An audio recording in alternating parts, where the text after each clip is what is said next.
నాడు యూనివర్సిటీ మంచి భవిష్యత్తు కోసం తెలుగు విద్యార్థులు ఇష్టపడే యూనివర్సిటీ. కాల్ 9059052378 9059052379.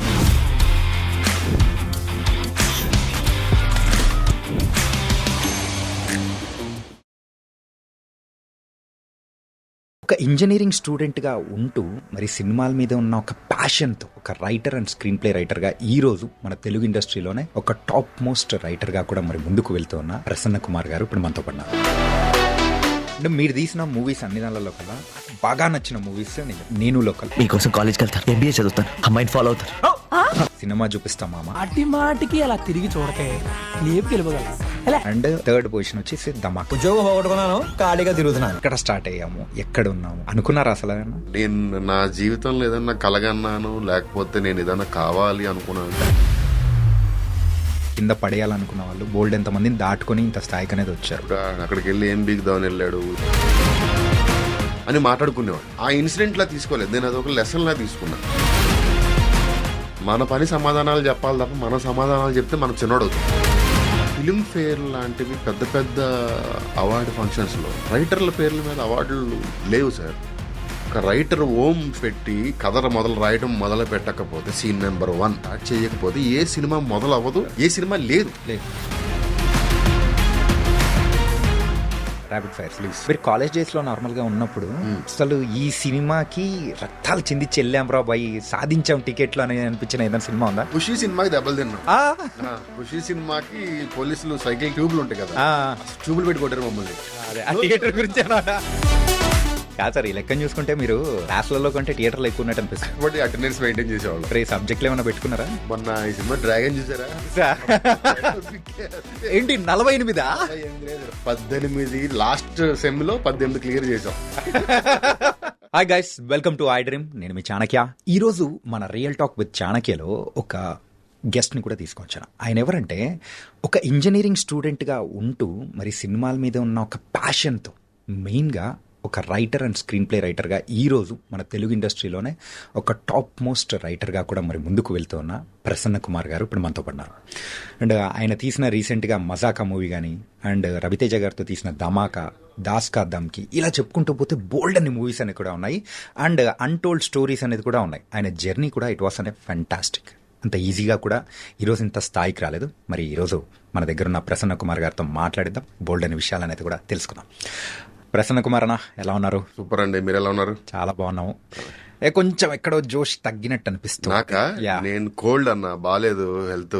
ఓకే, 3-4 days నుంచి అదే రకరకాల ప్లేస్లు అటు ఇటు తిరిగి రావడం వల్ల అనుకుంటాం. మేబీ ఓకే, వాయిస్ లో కూడా చేంజ్ తెలుస్తుందా మీకు? యా కొంచెం. సో అంటే యాక్చువల్గా ఈ చేంజ్ వేరే దాని వల్ల వచ్చిన చేంజ్ ఏమో అనుకుని మేము అనుకుంటున్నాం. లైక్ మజాకా, సో మజాకా దాని వల్ల ఏమన్నా కానీ కొంచెం ఏమన్నా జోష్ తగ్గిందేమో? ఏం లేదండి, అట్లేం లేదు. రెండు హ్యాపీగా పడుకుంటున్నాం 3-4 days నుంచి ప్రశాంతంగా. హెల్త్ కూడా బాగాలేకపోవడం వల్ల అంతకంటే. ఓకే. అండ్ 2016లో సినిమా రంగ ప్రయాణం అనేది మొదలైంది. అంతకంటే ముందు అనేది కూడా ఉన్నా, అది టీవీ ఇండస్ట్రీ సైడ్ ఇట్లా. సో ఒక్కసారి అబ్జర్వ్ చేసుకుంటే ఎక్కడ స్టార్ట్ అయ్యాము, ఎక్కడ ఉన్నాము, అసలు అనుకున్నది ఏమన్నా ఉందా? అనుకున్నది ఏమైనా ఉందా అంటే, అనుకున్నారా అసలు ఏమన్నా? ఉండాలి. నేను నాకు ఊహ తెలిసినప్పటి నుంచి, నాకు ఊహ తెలియటం, నాకు సినిమా మీద ఇష్టం కలగటం ఒకటే. ఎప్పుడు జరిగిందన్నది నేను చెప్పలేను. అంత నాకు ఊహ తెలిసినప్పటి నుంచి ఉంది దాని మీద పిచ్చి. బట్ అది ఏ ఫామ్ లో అంటే, అప్పటి నుంచి సినిమా అంటే ఫ్యాసినేషన్. బట్ అది ఒక ప్యాషన్ కింద మారడానికి ఒక ఏజ్ పట్టింది, కానీ నాకు చిన్నప్పటి నుంచి ఆ ఫ్యాసినేషన్ ఉంది. బట్ వచ్చాను. నేను నా జీవితంలో ఏదన్నా కలగన్నాను, లేకపోతే నేను ఏదన్నా కావాలి అనుకున్నాను అంటే, అన్ని కోరికలు కలిపి ఒకటే ఇది సినిమా. సో అంటే నేను ఎక్కడి వరకు వెళ్తాను ఏంటి అన్నది అది ఊహించుకోం, కానీ సినిమా ఇండస్ట్రీలో ఉండాలి అన్నది మాత్రం ఉంది. అప్పుడు అదే జరుగుతుంది. ఓకే, దేవుడి దయ వల్ల. సో ఈ మధ్యలో ప్రయాణంలో ఖచ్చితంగా మనకు కావాలనుకున్న వాళ్ళు అండ్ మనల్ని కింద పడేయాలనుకున్న వాళ్ళు బోల్డ్ ఎంతమందిని దాటుకొని ఇంత స్థాయికి అనేది వచ్చారు. ఒకసారి అరే మనల్ని పడేయాలనుకున్న వాళ్ళని ఒక్కసారి వాళ్ళని చూసినప్పుడు కానీ అరే మీ రియాక్షన్ ఎలా ఉంటుంది అసలు? నేను సినిమా చూపిస్తున్నా ముందు కొంతమంది ఇప్పుడు అక్కడికి వెళ్ళి ఏం బిగుదామని వెళ్ళాడు, జబర్దస్త్ వదిలేసి వెళ్తే అక్కడికి వెళ్ళి ఏం బిగుదాం అనుకున్నా, ఇక్కడే అలా అలా మేనేజ్ చేస్తున్నాను అది ఇది అని. అంటే ఇప్పుడు ఏంటి, వాళ్ళకి నేను అవైలబిలిటీలో లేకపోవడం వల్ల వచ్చిన ఇరిటేషన్ అది అని మాట్లాడుకునేవాళ్ళు. మాట్లాడి ఇలా అదే నిన్నటిదాకా నువ్వు లేకపోతే మేము లేమన్నారు, మనం బయటకు వచ్చేసరికి ఇలా మాట్లాడుకుంటున్నారు, వీళ్ళకి సినిమా కొట్టి చూపించాలి అన్న ఫీలింగ్ ఉండేది. సినిమా జరుగుతున్నంతసేపు సినిమా కొట్టిన తర్వాత ఫోన్ చేసి ఏమన్నా అందాం అనిపించేది. కానీ ఫస్ట్ సినిమా సక్సెస్ అయిన తర్వాత ఇక ఆల్రెడీ మెసేజ్ వెళ్ళిపోయింది కదా, ఇంకా మళ్ళీ మనం కిందకి దిగి వాళ్ళతో మాట్లాడాల్సిన అవసరం లేదు కదా అనిపించింది. సో అది ఆ ఇన్సిడెంట్ లా తీసుకోలేదు, నేను అది ఒక లెసన్ లా తీసుకున్నా. మనం పని చేసుకుంటూ వెళ్ళిపోతే మన పని సమాధానాలు చెప్పాలి తప్ప మన సమాధానాలు చెప్తే మనం చిన్నోడవుతాం అంతే. సో అందుకోసం అని చెప్పేసి అంతే, మనం కిందకి లాగాలి అని చూస్తే ఆడి కింద ఉన్నాడు మనం లాగుతున్నాడు అనుకోవాలి అంతే. సూపర్. అంటే అన్న మీకు త్రినాథరావు గారికి సో ఏంటి కనెక్షన్ ఏంటి? మీ ఇద్దరిది మాత్రం ఒక కాంబినేషన్ సెట్. అవునండి, అది ఎందుకో కుదిరింది సార్. నాకు నా అదృష్టం అంటే, నాకు ఇప్పుడు మనం ఒక గోడెక్కాలంటే తాడుపట్టుకుంటాం కదా, సో అలాంటి నాకు నేను ఎక్కాలనుకున్న ఈ సినిమా లైఫ్ కి ఆయన నాకు అలాంటి ఒక నిచ్చెన ఒక తాడో వేసినట్టు అని ఫీల్ అవుతాను నేను. అది కూడా కంఫర్టబుల్ గా నా గ్రిప్ జారకుండా నేను ఎలా అడుగులు నా అడుగు ఎంత లెంగ్త్ ఉంటుందో అంత లెంగ్త్ లో ఇద్దరికి కుదిరింది అలా మ్యాచ్. అది అంటే కొన్ని నేను ఇండస్ట్రీలో చూస్తా సార్, నాకు చాలా క్లోజ్ ఫ్రెండ్స్, వాళ్ళు టాలెంటెడ్, వాళ్ళ డైరెక్టర్ని చెయ్యాలి, వాళ్ళ డైరెక్టర్గా మనం సెట్ చేద్దాం చాలా ట్రై చేస్తాం, కొన్ని ఎక్కవు విశ్వ ప్రయత్నం చేస్తాం. అంటే చేతి దాకా వచ్చి రేపు అనౌన్స్మెంట్ వరకు వచ్చి ఆగిపోతాయి తప్ప ఇద్దరు ముగ్గురు ఉంటారు నా ఫ్రెండ్స్ లిస్ట్ లో సాలిడ్ టాలెంట్ ఉండి కూడా చేయలేని వాళ్ళు. కొన్ని కలవు, కొన్ని మా ఇద్దరికి ఎందుకో కలుస్తాయి, మేము ఇద్దరం ఇవాళ అనుకుంటే రేపు సినిమా ఎక్కుతుంది. అది మేబీ నేచర్ కావచ్చు, మా ఇద్దరు హారోస్కోప్ కావచ్చు, లేకపోతే మా ఇద్దరు సింక్ కావచ్చు, అన్ని కలిపి మా ఇద్దరికి అలా కుదిరింది అంతే. ఓకే. ఎప్పుడైనా కానీ మీరిద్దరు అంటే కత్తికి సుత్తికి ఉన్నంత కాంబినేషన్ ఇద్దరిది అట్లే ఉంటది. సో ఇలాంటి కాంబినేషన్ మీరిద్దరు కలిసి సో ముందుకెళ్తున్న టైంలలో ఎప్పుడైనా కానీ ఒక మూవీ రిజల్ట్ కానీ లేకపోతే మూవీ మీద వచ్చిన ఏదైనా విమర్శ కానీ మీరిద్దరు రిసీవ్ చేసుకుని ఒకరినొకరు పుషింగ్ కానీ ఎట్లుంటది అసలు? మీకు ఒక నమ్మలేని విషయం చెప్పనా సార్, ఈ 10 ఏళ్ల త్రినాథరావు గారు నాది జర్నీలో ఏంటి సార్ ఇది అని అనలేదు నాతో ఆయన, ఏంటి సార్ ఇది అనలేదు నేను ఆయనతో. అంటే ఇంత చిన్న విరుపు కూడా మా ఇద్దరి మధ్యలో ఉండదు. నా పరోక్షంలో ఏమన్నా అనుండొచ్చు, ఆయన పరోక్షంలో నేనేమన్నా ఉండొచ్చు, మనకి అర్థం కావట్లేదు ఏంటి సార్ అని నేను వేరే వాళ్ళతో అనుండొచ్చు తప్ప మేమిద్దరం ముఖాముఖిగా ఒక్క విషయం గురించి కానీ దీని గురించి కానీ మేము ఏ రోజు మాట్లాడుకోవాలా. ఆ మ్యూచువల్ రెస్పెక్ట్ ఇద్దరికి ఉంది. ఆ పక్కన మాట్లాడేది ఉంటుంది సార్, అది ప్రపంచంలో ఎవడి మీద దేవుడి మీద కూడా ఉంటుంది మనకి. అది పార్ట్ ఆఫ్ ది లైఫ్. అది దాన్ని కన్సిడర్ చేసి దాన్ని హైలైట్ చేసే విషయం కాదు.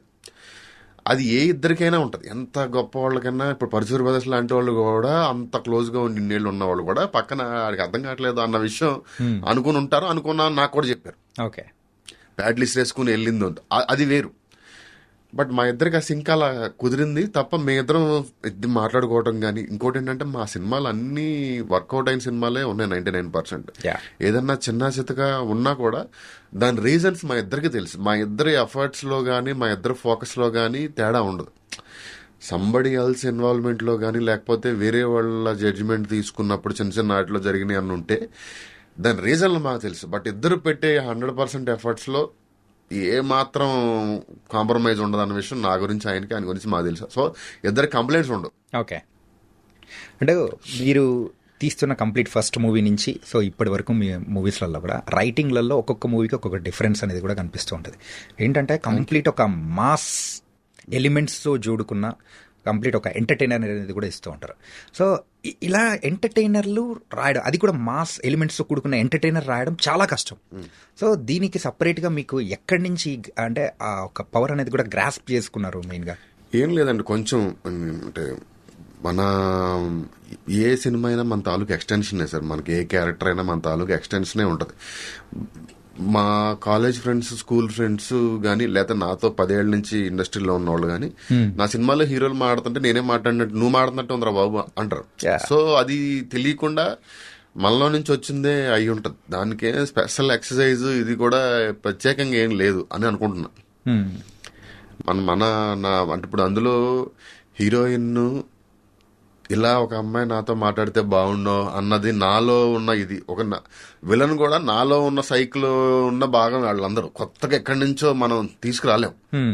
ఒకవేళ కొత్త క్యారెక్టర్ పుట్టించినా ఆ క్యారెక్టర్ కి మన తాలూకు ఫ్లేవర్ అంటుకుంటుంది. నాదే కాదు, ఎనీ ఫర్ దట్ మ్యాటర్ ఎనీది. ఇప్పుడు మీరు శంకర్ గారి సినిమాలు చూస్తే ఆయన సినిమాలో హీరోలు విలన్లు కథలు తాలూకు ఫ్లేవర్ ఒకటి ఉంటుంది చూసారా, Yeah.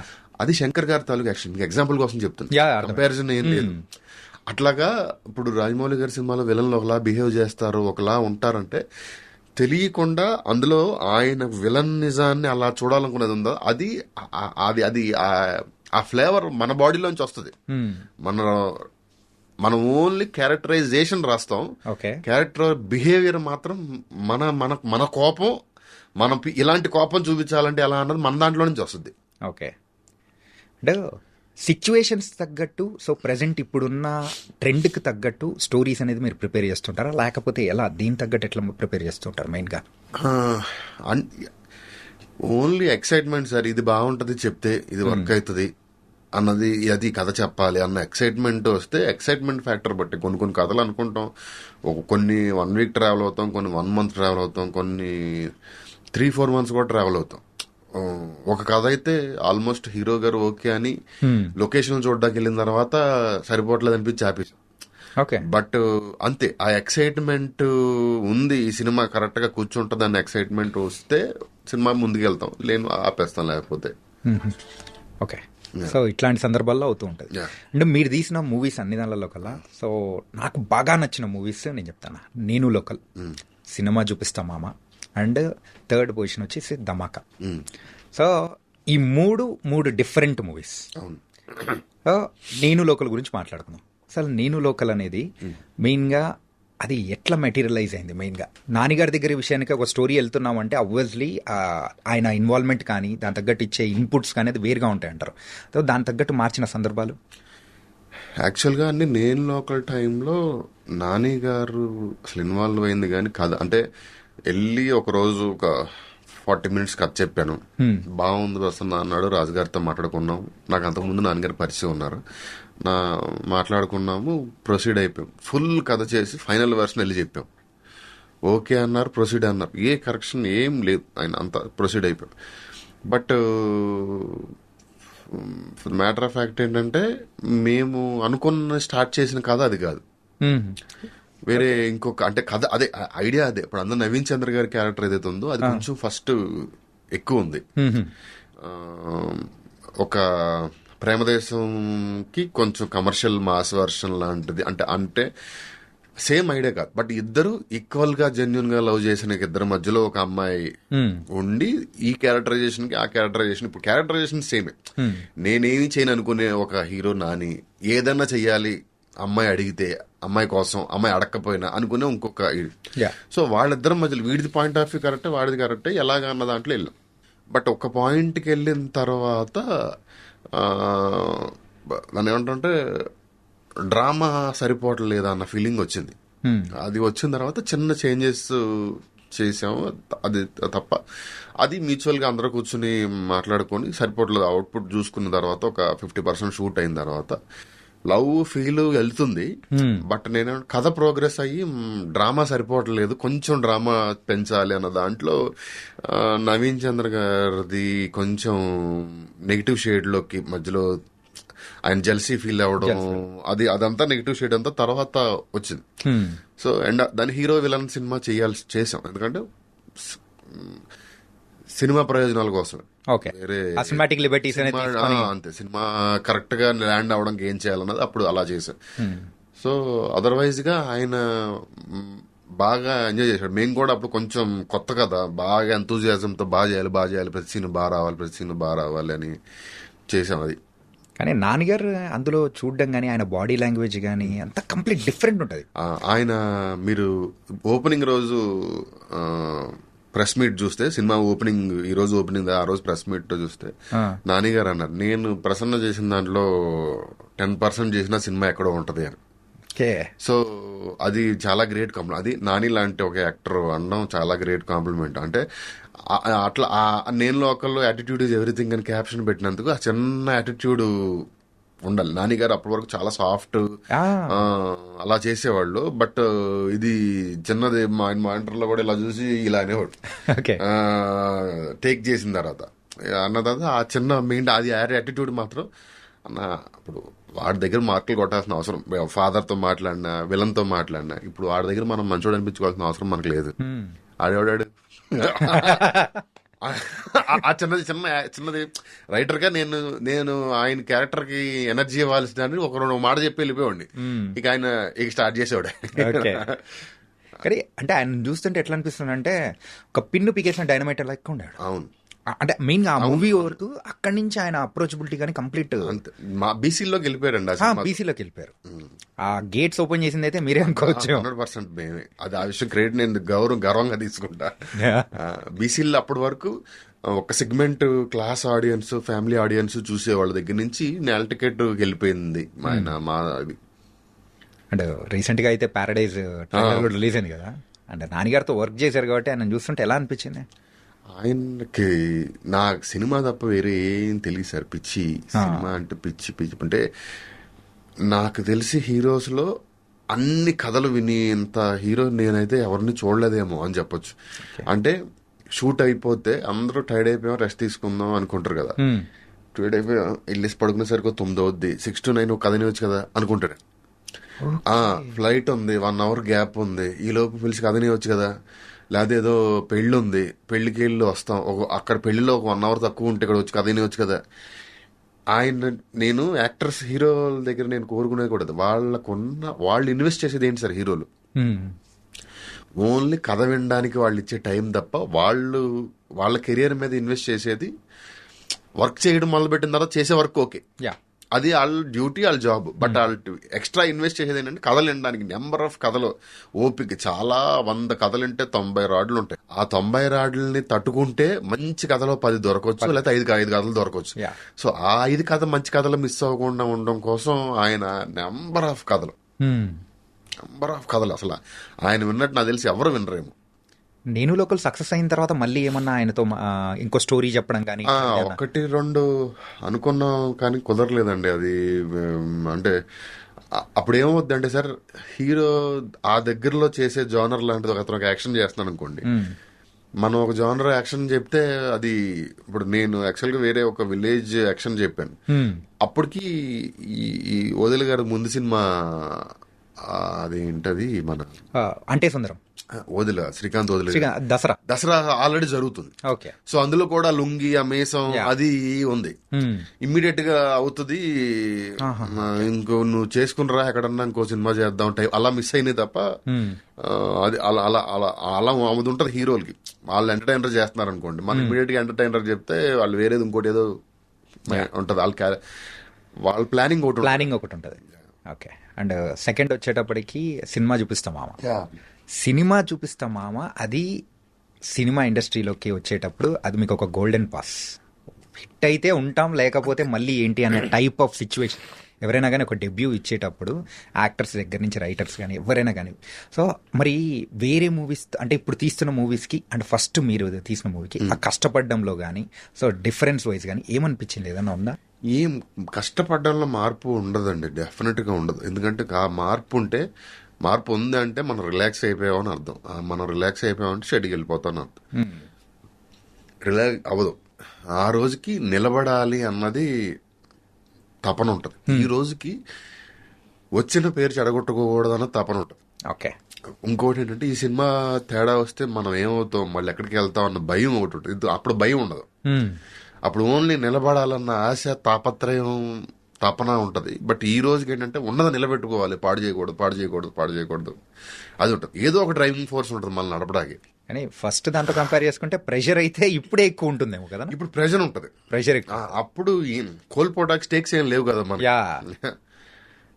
అట్లా కాబట్టి ఆల్రెడీ వాళ్ళ అబికా గౌర్ గారు అండ్ రాజ్ తరుణ్ వాళ్ళది సూపర్ కాంబినేషన్. ఒకటి ఉయ్యాల జంపాల సక్సెస్ కొట్టింది, కానీ అక్కడికి ఇక్కడికి చూస్తే ఒక మాస్ సినిమా, ఒక క్లాస్ సినిమా, రెండు కాంట్రాస్ట్. అసలు కాంట్రాస్ట్ది ఆయనతో కొట్టాలని ఎలా అనిపించింది అసలు? తెలియదు సార్. దిగాము, నాతో మన సౌత్ హెడ్ మన నిమ్మకాయల ప్రసాద్ గారు ఉంటారు. ఆయన ఉయ్యాల జంపాలని దగ్గరికి ఎగ్జిక్యూట్ చేసిన వాళ్ళు ఆయన కూడా ఒకళ్ళు స్క్రిప్ట్ లో, కరెక్షన్స్ లో కానీ అన్నిట్లో.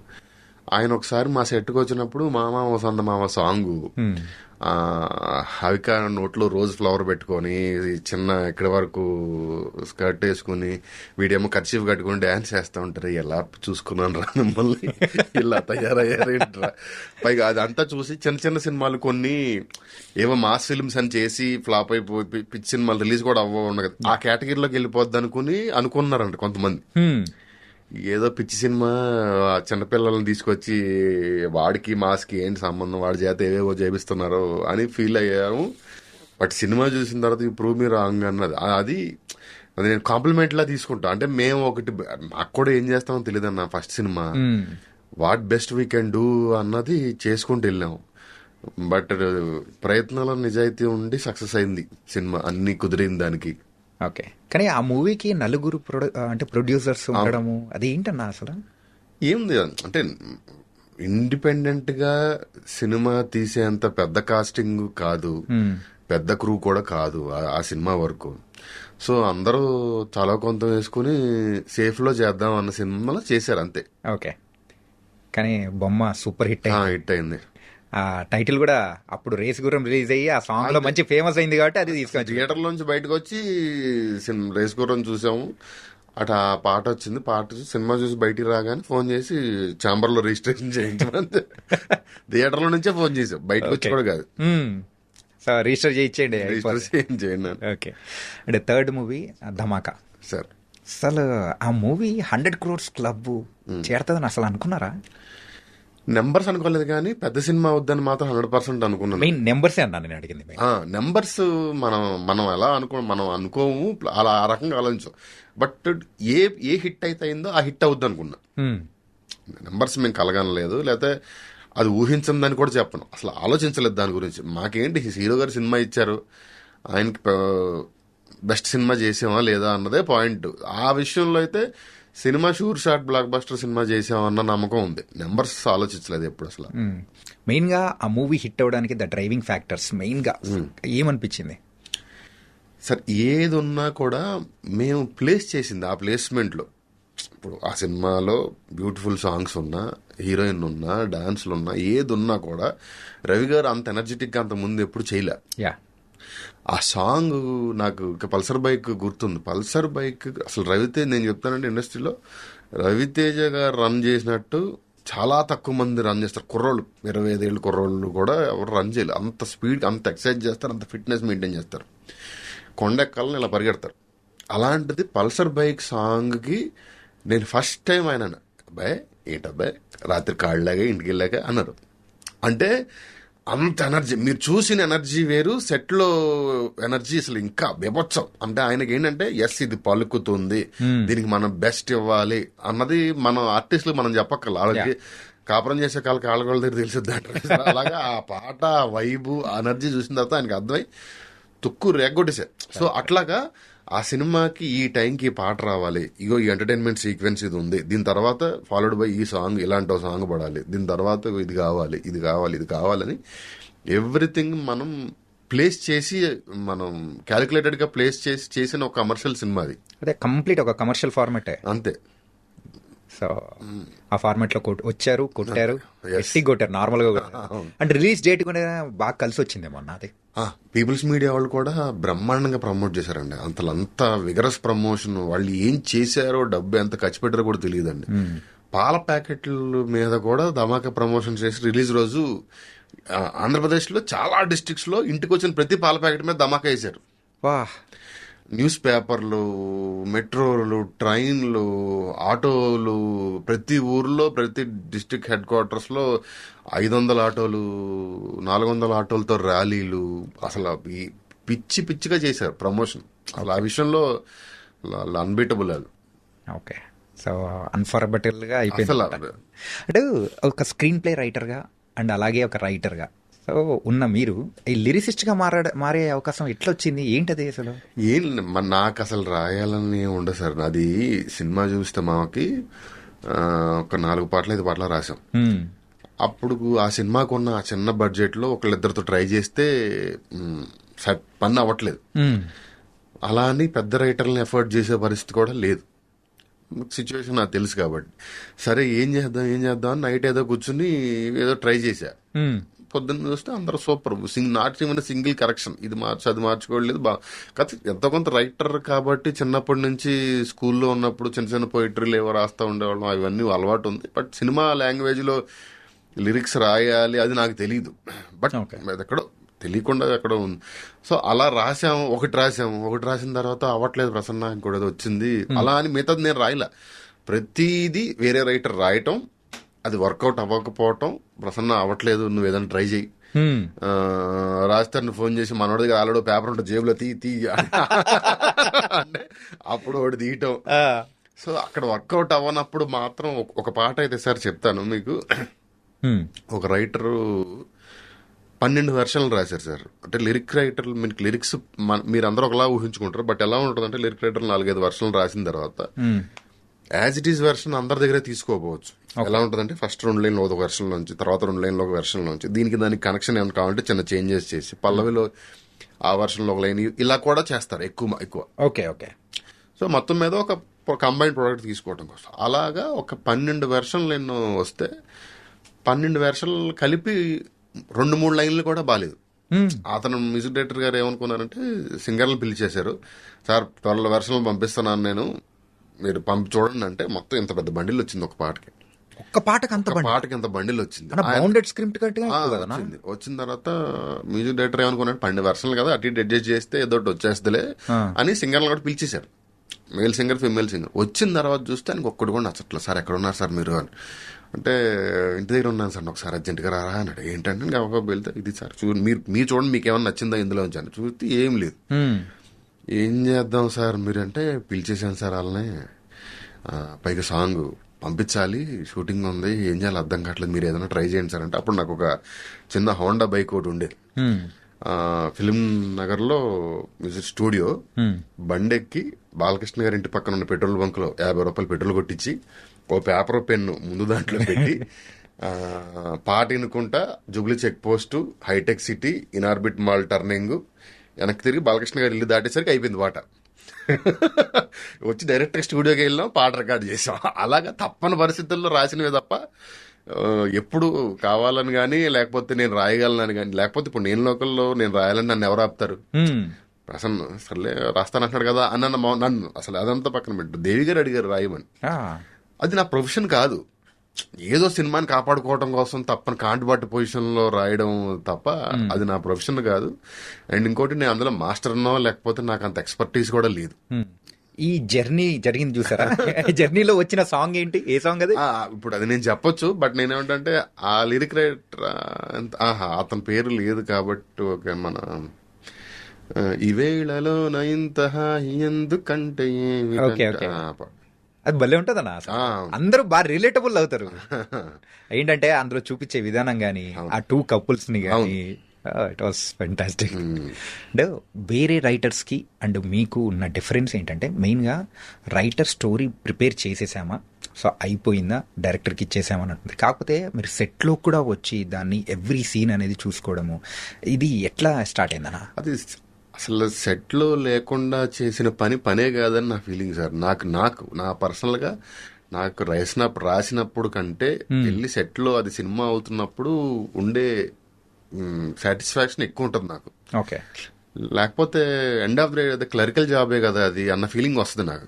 ఎందుకంటే కథ మనం కన్సీవ్ చేసిన తర్వాత ఇక దాని పేపర్ మీద పెట్టడం ఇదంతా క్లరికల్ జాబ్ లా ఉంటుంది. బట్ సినిమా వెళ్ళిన తర్వాత మనకి ఇష్టమైన యాక్టర్లో ఈ యాక్టర్ ఈ క్యారెక్టర్ చేస్తే బాగుండని ఆశపడిన యాక్టర్లో వాళ్ళు వచ్చి ఆ డైలాగ్ చెప్తే అది సినిమా రూపం తీసుకుంటున్నప్పుడు ఒక హై అడ్రినలిన్ రష్ ఉంటుంది.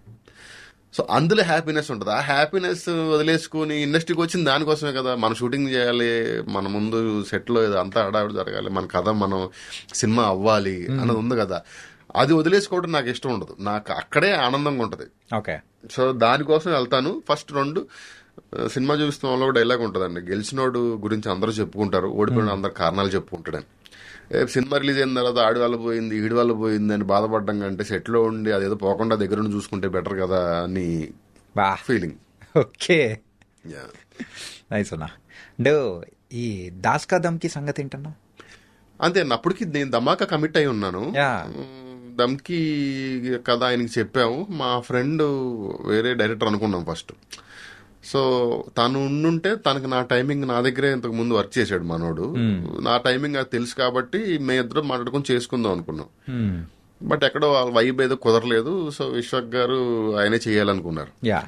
ఆయన ఎప్పుడైతే చేయాలనుకున్నారో ఇక నేను అన్నాను, అన్న ఇప్పుడు డైరెక్టర్తో రోజు ఏదో ఒకటి ఇది కావాలి అది కావాలని అడగొచ్చు, హీరోతో నేను రోజు పొద్దున్నే వచ్చి ఇవన్నీ పెట్టుకోవడం అది కరెక్ట్ కాదని ఫీలింగ్ నాకు వచ్చింది. ఇదంతా నేను ఆయనతో కూడా డిస్కస్ చేయలే. అన్న అయితే నేను ఆల్రెడీ ధమాకా చేస్తాను కాబట్టి ఇటు వచ్చి ఇది అవ్వదు, ఫుల్ బౌండ్ స్క్రిప్ట్ ఇచ్చేస్తా, వీడియో రికార్డ్ చేసి నెరేషన్ అంతా డైలాగ్ వర్షన్ తో సహా కంప్లీట్ వీడియో రికార్డ్ చేసి ఇచ్చేస్తాను, ఇక మీరు ట్రావెల్ అయిపోండి అంటే హ్యాపీగా. ఆయనకి ఏంటంటే అప్పటికే బాగా దాన్ని తెగ ప్రేమించేశాడు ఆయన. ప్రేమించేసి ఇక నేను చేస్తానన్న తర్వాత ఇక దాన్ని ఇక ఆయన కంప్లీట్ గా ఆయన వదిలేసాం. యాక్చువల్గా ఇక్కడే ఒక కన్ఫ్యూజన్ అనిపించింది. అంటే డైరెక్టర్స్ వేరే వాళ్ళు ఇన్వాల్వ్ అవుతారు కదా, కానీ హీరోనే ఒక డైరెక్టర్ గా ఉండి అది కూడా సూపర్ హిట్ కొట్టడం అనేది కూడా అది ఆయన ఓన్ చేసుకుని ఆయన స్టైల్ ఆయన బ్రహ్మాండంగా చేసుకున్నారండి అది. ఓకే. సో అదే అంటున్నప్పుడు ఇప్పుడు ఇది మీరే రైటర్ అనుకోండి, మనం రోజు ఇప్పుడు హీరోతో మన రిలేషన్ చాలా హెల్దీగా ఉండాలని కోరుకుంటాం జనరల్ గా. మనం మాట్లాడాలి లేదా అన్న రేపు పొద్దున ఒక 9కి వచ్చే హీరోకి రేపు పొద్దున 6కి రా అని ఒకసారి ఆబ్లిగేషన్ అడిగాం అనుకోండి, రెండో రోజు మనం అడగం, ఇంకొకరిని ఎవరన్నా పంపిస్తాం. ఎందుకంటే ఈడేంటి రోజు అన్న ఫీలింగ్ ఆయనకి రాకూడదు అన్నది ఆ గుడ్ బుక్స్ లో ఉండాలనో, లేకపోతే గుడ్ బుక్స్ లో కూడా కాదు, ఎందుకంటే హీరోతో ఆ వైబ్ చెడగొట్టుకోవాలని ఎవరు అనుకో. సేమ్ రైటింగ్ విషయంలో కూడా అంతే. ఇప్పుడు డైరెక్టర్ అనుకోండి, సార్ ఆ సీన్ అది కాదు, కొంచెం ఇలా చేద్దామా అలా చేద్దామా ఇలా చేద్దామా, ఆ డైలాగ్ మిస్ అయింది అది ఉంటే బాగుంటది, ఇగో ఇందులో ఇది మాత్రం వదలొద్దు, లేకపోతే ఇది అంతా మనం డైరెక్టర్తో పెట్టుకోవచ్చు. హీరోతో మనం అదంతా నాకు కమ్యూనికేట్ చేయడం నాకు కొంచెం ఎక్కడో అనిపిస్తుంది, గ్యాప్ ఉన్నట్టు అనిపిస్తుంది. డెఫినెట్ గా అది హీరోలకు మనం ఇచ్చే గౌరవం, అది మనం అలా ఉండాలనుకుంటాం. సో ఆ రీజన్ వల్ల నేను 2 ధమాకా ఆల్రెడీ కమిట్ అయి ఉండడం వల్ల ఆయనకి అప్పచెప్తా. ఆయన బ్రహ్మాండంగా దాన్ని ఆయన ఓన్ చేసుకుని ప్రేమగా దాన్ని మనం చాలా లవ్ చేసేసారు ఆయన. యా. మన తెలుగు ఇండస్ట్రీలో యూజువల్గా ఒక సీరియస్ కంటెంట్ రైటర్స్, సో ఎవరైతే వాళ్ళు డీల్ చేస్తుంటారో వాళ్ళకి ఇచ్చే రెస్పెక్ట్ కానీ, అండ్ ఎంటర్టైనింగ్ స్క్రిప్ట్స్ రాసే రైటర్స్కి ఇచ్చే రెస్పెక్ట్ కానీ ఆ డిఫరెన్స్ ఉంటుంది అని కూడా అంటున్నారు. సో ఏంటది యాక్చువల్గా అలా రెమ్యునరేషన్ వైజ్ కానీ రెస్పెక్ట్ వైజ్ కానీ? లేదండి, ఇప్పుడు రెమ్యునరేషన్ వైజ్ అయితే ఇప్పుడు ఎంటర్టైన్మెంట్ సినిమాలు చేస్తున్న మాకు బాగానే వస్తుంది. రెమ్యునరేషన్ వైజ్ ఏం ఉండదు, కొంచెం రెస్పెక్ట్ వైజ్ ఉంటుంది, ఉండొచ్చేమో. అంటే నేనేమంటే వాళ్ళు కొంచెం సీరియస్ సినిమాలు రాసేవాళ్ళు కొంచెం లైఫ్ గురించి ఎక్కువ రాయడానికో లేకపోతే ఫిలాసఫీ రాయటాకో స్కోప్ ఉంటుంది, సో కాళ్ళు గొప్ప డైలాగ్ రాయటాకో స్కోప్ ఉంటుంది. మన పంచ్ వచ్చి జోక్ వచ్చింది అనుకోండి సార్, ఆ జోక్ నవ్వేసుకుంటాం తప్ప దానికి మనం మార్కులు వేసుకోం మైండ్లో, మనం దాన్ని ఎంజాయ్ చేసేస్తాం లేదా ఇంటికి వచ్చి చెప్పుకుంటాం తప్ప దానికి మార్కులు పడవు. బట్ ఒక మంచి మాట ఒక థియేటర్లో పడగానే దానికి మార్కులు మన మైండ్లో వద్దన్న పడతాయి. ఓకే. సో ఎంటర్టైన్మెంట్ రాసేటప్పుడు మేము 80% ఆఫ్ ద ఫిలిం ఎంటర్టైన్మెంట్ మీద వెళ్ళిపోద్ది. మేము స్కోర్ చేసేది ఓన్లీ ఒక 20% ఎక్కడో ఎమోషన్ ఉన్నప్పుడు మాత్రమే స్కోర్ చేయగలం. ఓకే. సో వాళ్ళకేంటంటే ఒక 80% స్కోర్ చేయడానికి ఉంటుంది, డిఫరెన్స్ అయితే అది ఉంటుంది అంతే. సో ప్రొడ్యూసర్స్ వైజ్ వాళ్ళ దగ్గర నుంచి వాళ్ళకి హ్యాపీ, వాళ్ళకి డబ్బులు సినిమా థియేటర్లో నవ్వితే వచ్చే కలెక్షన్ అందరికి. కానీ సార్ మీరు డీల్ చేసిన మాక్సిమం స్టోరీస్ ప్రొడ్యూసర్స్ కి రిటర్న్ బ్యాక్ వచ్చిన అమౌంట్ ఎక్కువ తప్ప, సో నష్టపోయినది చాలా చాలా తక్కువ. మీరన్నా 99% అనేది పర్ఫెక్ట్ నిజర్వచనం వచ్చేలా చేశారు సార్. అలాగే మీరు డైరెక్టర్గా మారాలి అనుకున్న సందర్భంలో వెంకటేష్ గారికి వెళ్ళి స్క్రిప్ట్ చెప్పారు, మరి దాన్ని మెటీరియలైజ్ అయిందా కాలేదా అని కూడా విన్నాం బయట టాక్. తినాద్ గారు అనుకునే చేసామండి అది, నేను అనుకుని చేయలే. తినాద్ గారే డైరెక్టర్ దానికి. బట్ అప్పుడు కుదరలేదు, అంటే అప్పుడెప్పుడు అయిపోయి ఎక్కడ కథల గురించి ఇప్పుడు మనం మాట్లాడుకున్నా కూడా ఎవరికి ఎక్కదు. కానీ ఎప్పుడు సార్ ఇది నాకు తెలిసి హలో గురుకి ధమాకాకి మధ్యలో అనుకుంటాండి. సో ఆ మధ్యలో లైక్ కోవిడ్ కి ముందు, అంతే, కోవిడ్ చాలా ముందు, ఇమీడియట్లీ ఆఫ్టర్ హలో గురు. అది అవ్వలేదు, ధమాకా ఎక్కింది. Okay sir. ఇది హలో గురు ప్రేమ కోసం మీరు అన్ని తీసిన మూవీస్ అన్ని దానిలో కల్లా కంపేర్ చేసుకుంటే చాలా సాఫ్ట్గా సెటిల్డ్గా సో ఉన్న మూవీ అనేది ఏదైనా ఉందంటే హలో గురు ప్రేమ కోసం. మరి దానికి మెయిన్గా ఆ ట్రాక్ మార్చడానికి గల రీజన్ ఏంటి? సార్ ఒక్కొక్క సినిమా ఒక్కొక్కలాగా ఉంటుంది సార్. ఇప్పుడు మేము ఇప్పుడు ఆ సినిమా చాలా మేము చూసినప్పుడే చాలా ఆ సినిమాకి అంతకంటే అగ్రెషన్ అక్కర్లేదు. ఆ కథ ఇప్పుడు ఫాదర్తో ఫ్రెండ్షిప్ చేయాలి అనుకుని వెళ్తున్న ఆ కథలో ఆ సినిమా అగ్రెషన్ కోరుకోవట్లేదు. ఇప్పుడు సినిమా చూపిస్తున్నాలో ఒక ఛాలెంజ్ ఉంటది. నేను నెల రోజులు నీ ఫ్యామిలీని నువ్వు పోషించరా అంటే చూసుకుంటా నువ్వు నేను ఈ టైప్ లో ఉంది కదా. ఆ కథ అగ్రెషన్ అడుగుతుంది. ఈ కథ అగ్రెషన్ అడగట్లేదు. ఎవరి మీద అగ్రెషన్ ఫీల్ అయ్యి కూడా దానికి ఏం ఇది లేదు. ఆ సినిమాని కథే సాఫ్ట్ గా అడుగుతుంది. సో ఆ సినిమాని అలాగే సాఫ్ట్ గా చేసాం. దానికి ఒక మంచి కాంప్లిమెంట్ ఏంటంటే సార్, ఆ సినిమాకి నేను రాజ్ కమల్ ఫిలిమ్స్ అని కమల్ హాసన్ గారి బ్యానర్ నుంచి ఫోన్ వచ్చి అక్కడికి వెళ్ళి అక్కడ మాట్లాడుతున్నప్పుడు ఆయనకి నేను లోకల్ తెలుసు, ధమాకా తెలుసు, సినిమా చూపిస్తే మామ తెలుసు, ఇవన్నీ తెలుసు. వాటి గురించి మాట్లాడుతుంటే బట్ నాకు ఒక సినిమా ఇష్టం సార్, మీ తెలుగు సినిమాలని ఒక ఈవినింగ్ టెర్రస్ మీద కూర్చొని ఒక లాంగ్ డిస్కషన్ లో కమల్ హాసన్ గారు కదా, కమల్ హాసన్ గారి బ్రదర్ మన రాజ్ కమల్ అని ఆయన, నేను నెక్స్ట్ డే ఆయన కలవాలి, ఈ రోజు ఈయనతో మాట్లాడుతున్నాం. సో ఆయన అన్నారు ఒక సినిమా గురించి ఇది చెప్తా, అది సార్ ఇది మన బాలచంద్ర గారి సినిమాలో లాగా ఇంట్లో హౌస్ డ్రామా ఉంటది, అది ఇది ఇది ఇది అని చాలాసేపు చెప్తున్నారు. మందయ్యో అంత ఎలివేషన్ కి మందు కాదు, లేదు బాలచంద్ర గారి సినిమా ఇది కథ కాదు అని మన ఆ టైప్ లో అని ఆయన చెప్తా ఉంటే, ఆ తర్వాత క్రాక్ ఏంటంటే అది హలో గురు అని ఆయనకి కానీ కమల్ గారికి చాలా ఇష్టం. హౌస్ డ్రామా రాసి చాలా కాలం అయింది, ఎవరూ రాయట్లేదు, రాశారు. రెండు ఆయన ఖాళీగా ఉన్నప్పుడు సినిమా చూద్దాం అన్నప్పుడు సన్ టీవీకి ఫోన్ చేసి ఏమొచ్చి ఈ మధ్య సినిమాల్లో ఏం చూడొచ్చు అని అడిగితే వాళ్ళకున్న నెట్వర్క్ చెప్తే అలా చెప్పారంట. చెప్తే అసలు ఆయన మిగతా అన్ని సినిమాలకి నాకు ఇచ్చిన రెస్పెక్ట్ కంటే ఆ సినిమాకి నాకు అసలు 10 రెస్పెక్ట్తో మాట్లాడారు. అది చాలా బాగా అనిపించింది. ఆయన చెప్పిందంటే, సార్ మీకు తెలియదు ఇక్కడ చాలా స్టోరీ డిస్కషన్లో కూడా ఆ సినిమా టాపిక్ వస్తుంది తమిళ్లో కథల్లో అన్నారు. Okay, so it was a complete different and usual గా యాక్టర్స్ కి ఇంకా బాగా నచ్చుతుంది, ప్రేక్షకుల్లో ఒక సెట్ ఆఫ్ ఆడియన్స్ కి మాత్రం సూపర్ గా నచ్చింది అది. ఓకే సార్, అలాగే మీరు డైరెక్షన్ గా ఎప్పుడు దిగబోతున్నారు? చూద్దాం సార్, దానికి ఇప్పుడు నెక్స్ట్ ఏం చేయాలన్నది ఆలోచిస్తున్నాం. దాన్ని బట్టి ఆలోచించుకుని, అంటే ప్లాన్స్ అయితే ఉన్నాయా సార్?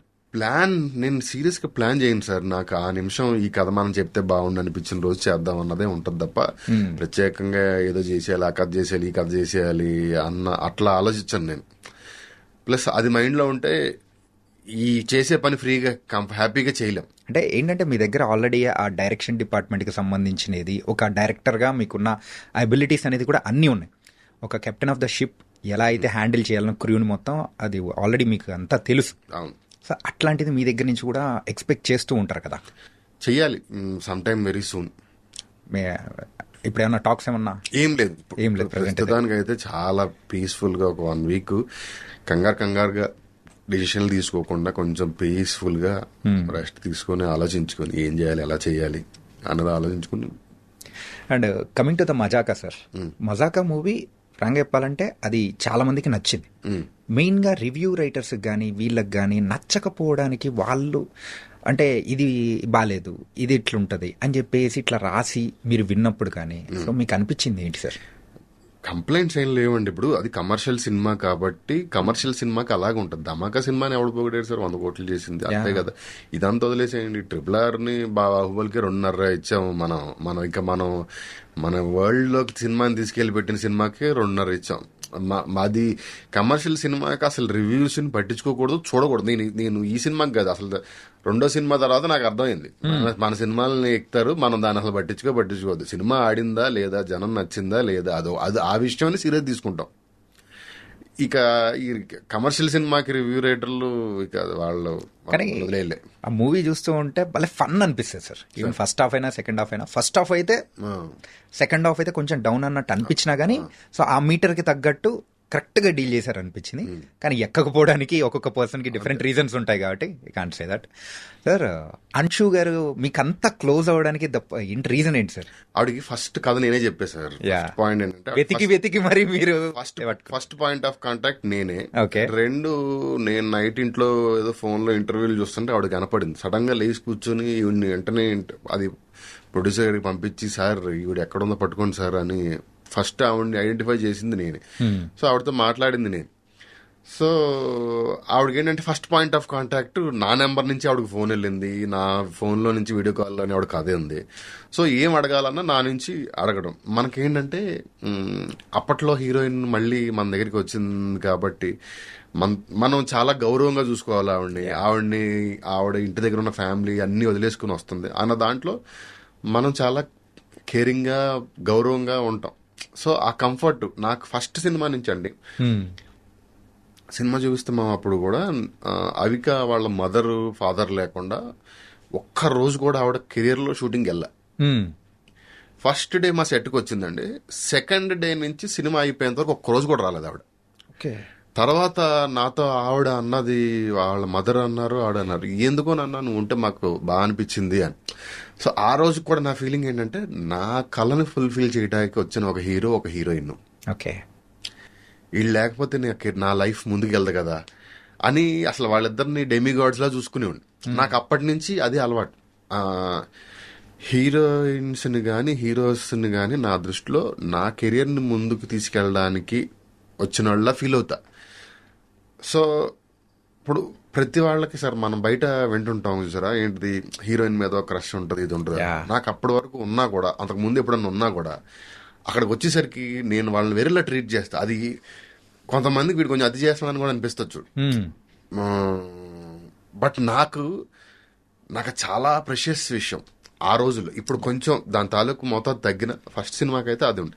బట్ ఈవిడిది ఏంటంటే ఒక తెలియని ఎస్టర్, అప్పుడు హీరోయిన్ కదా, మనకి ఎలా ఉంటుంది ఇప్పుడు మనం ఈవెన్ ఏ భానుప్రియ గారితో వర్క్ చేసినా ఎవరితో వర్క్ చేసినా వాళ్ళు చాలా అపురూపంగా చూస్తాం. అసలు వీళ్ళందరిని వదిలేసండి. మా సినిమాలో మన ఆయన పేరు గుర్తురాలేదు, మన సుధాకర్ అని మన మురళీశర్మ గారి దగ్గర వర్క్ చేస్తుంటారు. ఆయన యాక్సిడెంట్ అవుతే మీరు సినిమా చూసారా? ఏది సార్? మజాకా. చూసాను సార్. మజాకాలో అదే ఆయనకి యాక్సిడెంట్ అవుతుంది. మురళీశర్మ దగ్గర ఒక సుధాకర్ ఒక ఆయన వర్క్ చేస్తుంటే తీసేయండి, కాల్ తీసేయండి అంటాడు. సో ఆయన ఉన్నారు కదా, నాకు ఆయన టీవీలో చూసాం మనం, ఎప్పుడు దూరదర్శన్. మీరు నమ్మండి, ఆయన 3 days షూట్ చేసి 3వ రోజు వెళ్ళిపోతుండే. ఆయన సెకండ్ ఇస్తే నా కళ్ళమ్మ నీళ్ళు వచ్చింది. నేను చిన్నతనంలో టెలిస్కూల్లో అలాంటి దూరదర్శన్లో చూసిన ఒక ఆయన నా సినిమాలో వచ్చి పనిచేశాడు.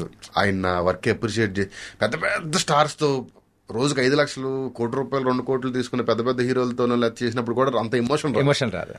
అంటే ఈయన మళ్ళీ ఈయనతో పని చేయగలుగుతాం లేదో తెలియదు, నా సినిమాలోకి వచ్చారు అన్నది ఆ ఫీలింగ్. అది బాగా ఉండడం వల్ల, ప్లస్ ఎప్పుడైనా అమ్మాయి వాళ్ళు ఏమనుకుంటారు, వీడితో మాట్లాడొచ్చు, ఆ కంఫర్ట్ మనకు ఉంది, ఇతని మైండ్లో ఏది లేదు అన్న తర్వాత మనకి ఆ స్పేస్ ఇస్తారు.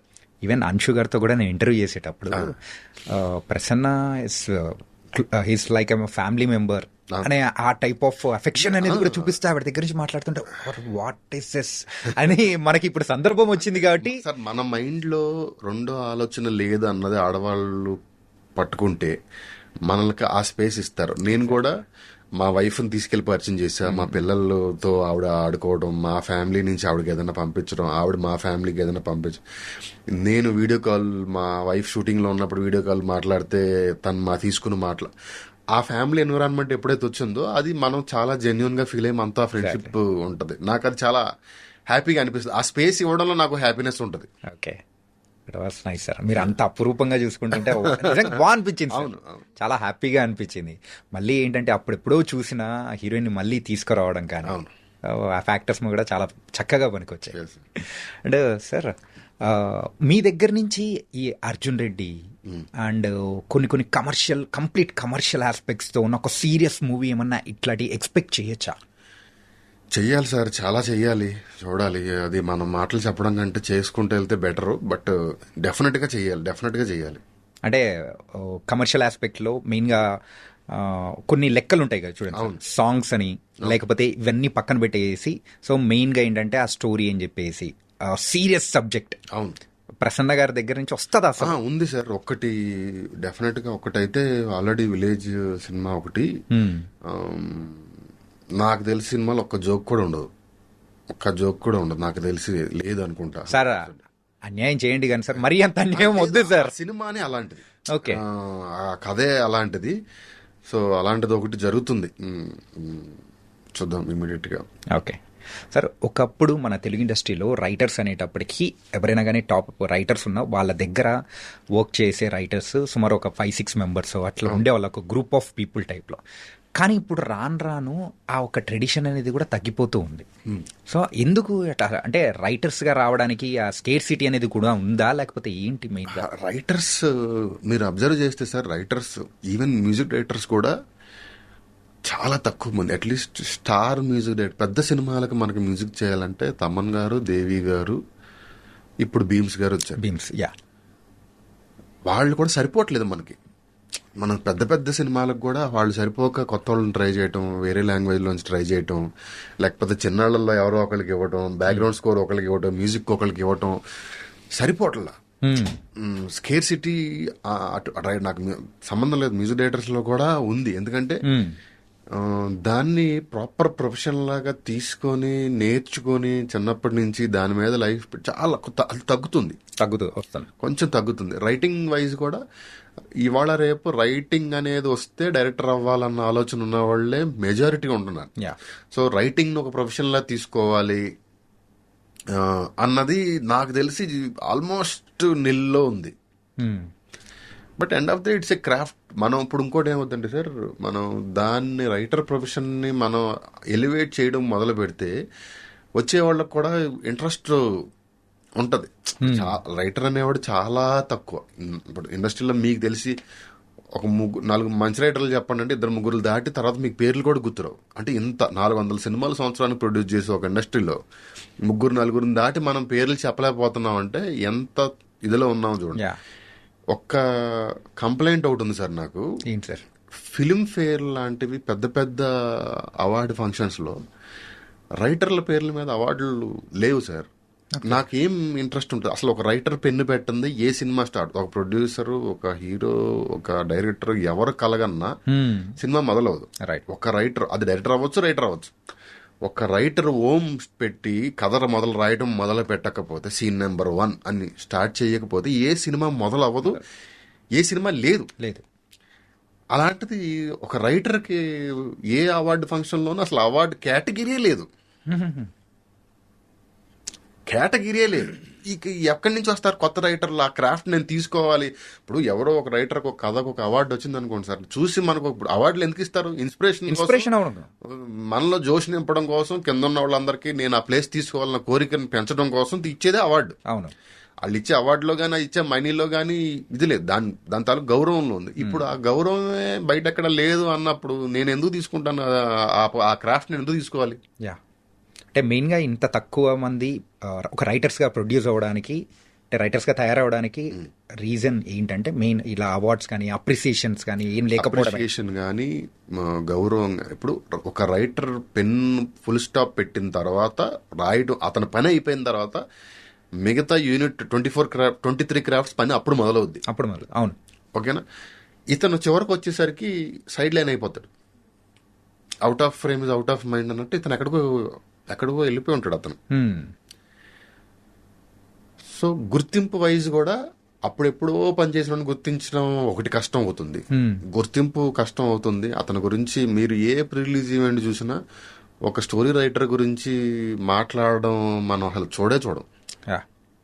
అన్ని క్రాఫ్ట్స్ గురించి మాట్లాడుతుంటారు కానీ ఆ స్టోరీ రైటర్ గురించి మాత్రం ఇదవుతున్నాడు. ఇప్పుడు ఇందులో నేను ఒక రైటర్ కాబట్టి మా తరపున ఎంతో కొంత నేను కూడా చెప్పాల్సిన బాధ్యత ఉంది కాబట్టి చెప్తున్నాను తప్ప వేరే. ఆ గుర్తింపు మనం ఇండస్ట్రీ నుంచి ఇస్తూ ఇలాంటి అవార్డ్స్ నుంచి ఇస్తూ ఉంటే కొత్త రైటర్లకి ఇన్స్పిరేషన్ వస్తుంది. ఆ ప్లేస్లో మనం ఉండాలి. ఇప్పుడు నేనున్నాను సార్, నా చింతనంలో నేను యంగ్గా ఉన్నప్పుడు త్రివిక్రమ్ గారిని చూసి, ఒక స్టేజ్ తర్వాత కోన వెంకట్ గారిని చూసి, కోన వెంకట్ గారు 2 కోట్లు తీసుకున్నారు కథకి, అదేంటది మన అదుర్స్ సినిమాకు దేనికో అంటే అని అమ్మ, అసలు ఒక రైటర్ అలా తీసుకుంటారా, అలా వస్తుందా, త్రివిక్రమ్ గారు ₹1,00,00,000 తీసుకు అంటే డబ్బుల గురించి మాట్లాడలా, అది కూడా ఒక పాయింట్. యా ఇప్పుడు త్రివిక్రమ్ గారు రాయడం చూసి అమ్మ, అసలు ఏంటి అలా ఒక మనిషి ఎలా ఆలోచిస్తున్నాడు అన్న ఫీలింగ్ ఏదైతే ఉందో అది ఇన్స్పైర్ అవ్వడానికి 10 రీజన్స్ ఉండొచ్చు.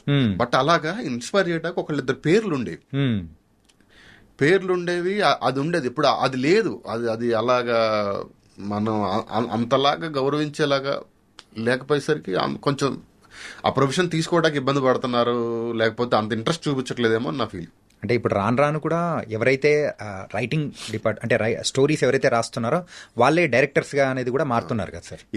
సార్ డైరెక్టర్ అయినా సరే అతను ఒక స్టోరీ రాయాలి కదా. అవును, ఓన్లీ సింగిల్ కార్డ్ ఉన్న స్టోరీ రైటర్లకే పేర్లు పెట్టండి, గౌరవం ఇవ్వండి అంటలేదు.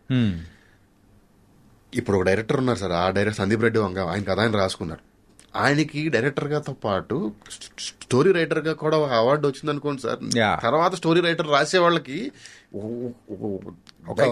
జోష్ అనేది కూడా వాళ్ళలో వస్తుంది ఆటోమేటిక్ గా.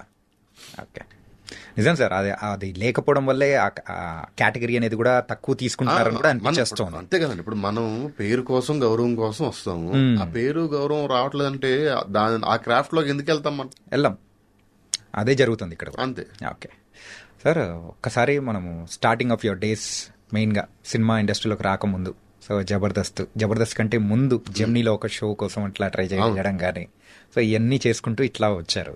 అంటే మెయిన్గా సో ఆ జర్నీ అనేది మెయిన్గా ఆ టైంలలో మీకు బాగా తోడ్పడిన వ్యక్తులలో సో రామ్ ప్రసాద్ గారు. సో ఆ ఫ్రెండ్షిప్ అనేది ఎక్కడ ఊరి నుంచి ఉందా లేకపోతే ఎట్లా సార్ అది? యాక్చువల్గా సార్ నాకు ఆ జర్నీలో నన్ను నాగా నిలబెట్టిన ఇద్దరు, ఫస్ట్ రామ్ ప్రసాద్ ఫ్రెండ్, అతని గురించి చెప్తా. బట్ మనం తెగిపోయిన గాలిపటంలాగా హైదరాబాద్ వచ్చి ఒక చెట్టు కొమ్మకి పట్టుకునేంత వరకు నన్ను నడిపించింది మా ధనరాజు గారు, యాక్టర్ ధనరాజు, పుష్ప భాస్కర్ అని ఒక ఆవిడ.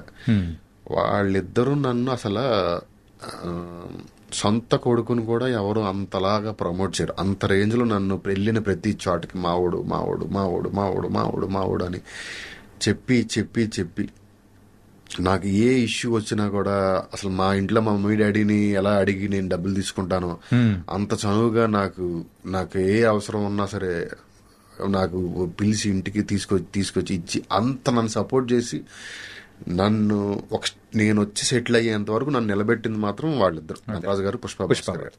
బట్ ఈ జర్నీలో ఫ్రెండ్ గా రామ్ ప్రసాద్ నేను అనేది మే ఇద్దరు స్ట్రగ్లర్సే.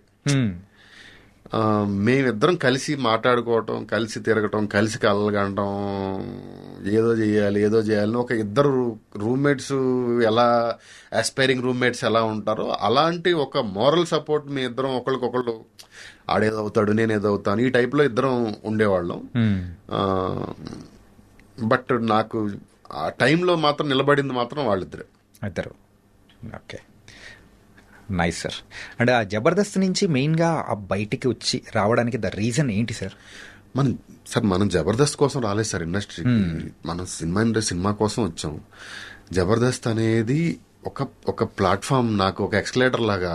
మనం పై ఫ్లోర్ లోకి వెళ్ళాలంటే ఎక్స్కలేటర్ లాగా నాకు అది ఉపయోగపడింది. ఓకే, సో ఇది ఉపయోగపడిందని ఎక్స్కలేటర్ ఎక్కడాక మనం రాలేదు, పై ఫ్లోర్ వచ్చింది కదా. సో అలాగా అది నేను దాంట్లో కంఫర్టబుల్ గా సంపాదించుకున్నాను, కొంత నిలబడ్డాను, నా మీద నాకు ఒక కాన్ఫిడెన్స్ బిల్డ్ అయింది. దాని తర్వాత సినిమా ఇండస్ట్రీ కోసం వచ్చిన తర్వాత ఇక్కడ డబ్బులు వస్తుంది, పేరు వస్తుందని మనం ఇక్కడ ఉండిపోతే మన ఎండ్ ఆఫ్ ది డే డబ్బుల కోసం వచ్చిన వాళ్ళని అయిపోతాం. అది కాదు మనకు కావాల్సింది, సినిమాల్లో ఉండాలి అని. 75th ఎపిసోడ్ సార్ థియేటర్ మన జబర్దస్త్ స్టూడియో ఫ్లోర్ లో నుంచి బయటకు వచ్చి చెప్పులు తీసి దండం పెట్టుకుని మళ్ళీ లైఫ్ లో సినిమాల కోసం వెళ్తున్నాను, సినిమా ఇండస్ట్రీకి వెళ్తున్నాను, మళ్ళీ నీ దగ్గరికి రాకుండా నన్ను అక్కడే ఉండేలా నన్ను బ్లెస్ చేయి నువ్వు అని దండం పెట్టుకుని వచ్చా. సో అంటే అది దాని అర్థం ఏంటంటే దానికి నాకు ఆ ప్లేస్ అన్నా కూడా అంత రెస్పెక్ట్, అంత గౌరవం. నాకు ఆ ప్లేస్ ఇక్కడ వరకు నన్ను నిలబెట్టావు, ఇక్కడ నుంచి కూడా ఇలాగే ముందుకు వెళ్ళాలని కోరుకున్నాను, దండం పెట్టుకుని ఇండస్ట్రీకి వచ్చా. ఓకే, అనసూయ గారితో ఈ పరిచయం గానీ మరి అక్కడ ఎలా ఉంది? అప్పుడే జబర్దస్త్ టైంలోనేనా లేకపోతే ముందు కూడా ఉన్నింది కదా సార్? జబర్దస్త్ కంటే ముందు లేదండి, జబర్దస్త్ జెమినీలో ఒక షోకి, అది జబర్దస్త్ తర్వాతేనా సార్? ఓకే, జబర్దస్త్ తర్వాతే. జబర్దస్త్ స్టార్ట్ అయినప్పటి నుంచి అక్కడ కొంచెం తెలుసు. దాని తర్వాత ఇంకొక అలీ టాకీస్ అప్పుడు కొంచెం ఎక్కువ క్లోజ్గా మాట్లాడడం. ఎందుకంటే తను రోజు యాక్టింగ్ అప్పుడు దాంట్లో స్కిట్లు చేయాల్సి వచ్చేది. అప్పటి వరకు తను యాంకరింగ్ చేయడం తప్ప యాక్టింగ్ ఎప్పుడు చేయలే.